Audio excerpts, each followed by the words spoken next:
How to add background photo when sharing a feed post to your Instagram stories. Hi everyone, it's Sophia to assist you today. Without any delay, let's jump right in. First, open Instagram. You will find this kind of screen pop up. Simply click on the post you want to add and screenshot the post. After you've screenshotted, simply crop the image. After you have done cropping, click on arrow-like option below post, and then you'll find all these options pop up. Scroll to the left, you'll find add to story. Click on add to story, and this post will be added to your story, as you can see. After that, simply click on sticker located at top and then press on photo. Simply select the picture you screenshotted earlier and then add as a background.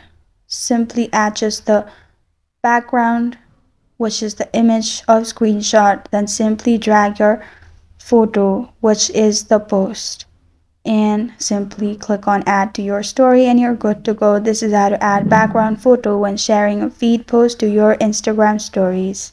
Thank you for joining me today. If this video helps you out, please leave a like and subscribe for more. Got a question or want to suggest a topic? Comment below. I'm Sophia signing off until next time.